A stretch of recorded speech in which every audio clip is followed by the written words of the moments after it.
Good morning, जय मिसी, नमस्ते। फेरि पनि आज तपाईँहरूको माझमा निमको पत्ताको विषयमा लिएर आएको छु।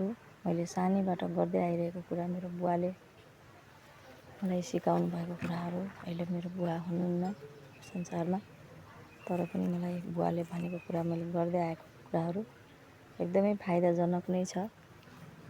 तपाईँले हेर्न सक्नुहुन्छ, यो निमबाट धेरै कुराहरू बन्दछ, साबुनदेखि लिएर। अनि तपाईँको चामलहरू किरा लाग्छ भनेपछि तपाईँले निमको यसरी डाँख्लाहरू निकालेर पत्तासँग अनि बिचमा राखिदिन सक्नुहुन्छ दालहरूमा। अनि यसबाट धेरै प्रकारहरू कुराहरू फाइदाजनक छ। र मैले अहिले पनि यो गर्मीमा, तपाईँ धेरै गर्मी भएर औलो लागेको छ भनेपछि पत्ताहरू भिजाउनुहोस् साँझ, अनि बिहान त्यो पत्ताले नुहाउनुहोस्, अनि त्यो गर्मी फाल्छ भन्नुहुन्थ्यो मेरो बुवाले। आज मैले अनि घमौरा आएको बेलामा, खटिराको बेलामा पनि राम्रो गर्छ यसले।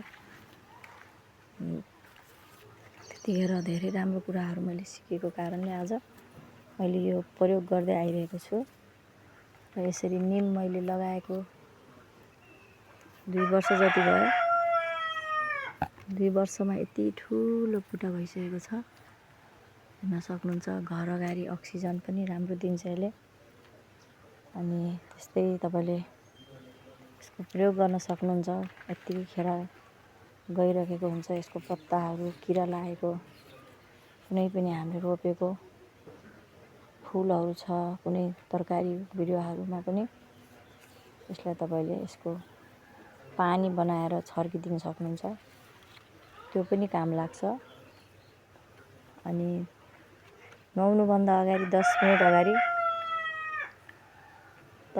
अगाडि यसलाई तपाईँले यो पत्ताहरू भिजाउनुहोस्, नुहाउनुहोस्। यति राम्रो हुन्छ। चिलाउने, कतिको एलर्जी भइरहन्छ, त्यो पनि फाइदा गर्छ। धेरै राम्रो कुराहरू छ यसबाट फाइदा। मैले पनि यसरी लगाएको छु घर अगाडि 1 वर्ष 2 वर्ष जति लगभग। यति ठुलो बुट्टा हुने रहेछ। तपाईँलाई पनि यो गर्न सक्नुहुन्छ, एकदम राम्रो कुराहरू छ। त्यस्तै करी पत्ता पनि तपाईँलाई थाहा छ होला, यो करी पत्ताको विषयमा भिटामिन पनि हुने रहेछ। यो आइरनको काम पनि गर्छ यसले। हामीले धेरै फलफुलहरू खान्छौँ, त्यो फलफुलहरू खाएको भन्दा पनि यसमा धेरै फाइदा छ भन्ने कुराहरू हामीले आयुर्वेदिक डाक्टरबाट पनि सुनेका कुराहरू छ। र मैले गर्दै पनि आइरहेको छु। यो हेर्न सक्नुहुन्छ, मैले यो निमको बुट्टा, यो करीको एकैचोटि लगाएको पनि 2 वर्ष भयो। एकदमै राम्रो छ यो कुराहरू। तपाईँहरूले पनि दाल झान्न सक्नुहुन्छ, तरकारीमा, सबै कुरामा यो प्रयोग हुन्छ।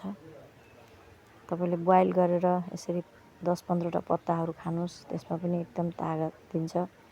यत्तिकै बिहान खाली पेट 5वटा पत्ताहरू, 10वटा पत्ता चबाउन सक्नुहुन्छ भने खानुहोस्, त्यो पनि भिटामिन दिन्छ, आइरनको काम गर्छ। धेरै कुराहरू छ यसबाट फाइदा हुने। मैले पनि यो कुराहरू प्रयोग गरिरहेको छु। अनि यसरी तपाईँहरूले पनि खेर आफै घरैमा छ हाम्रो औषधिहरू, आयुर्वेदीहरू। हामीले घरको कुराहरूलाई मतलब गर्दैनौँ, अनि बाहिरको कुराहरू कतिचोटि किनेर खान्छौँ, अनि त्यो कारणले पनि हामीलाई कतिचोटि हानिकार गरेको हुन्छ।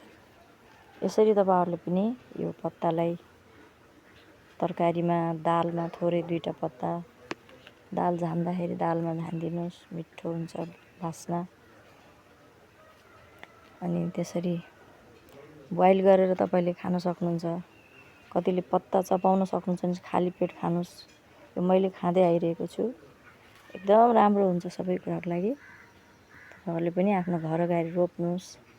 सानो गमलामा ठाउँ छैन भने चाहिँ गमलामा भए पनि रोप्नुहोस्, यसको प्रयोग गर्नुहोस्। एकदम राम्रो कुराहरू छ। थ्याङ्क यू, धन्यवाद।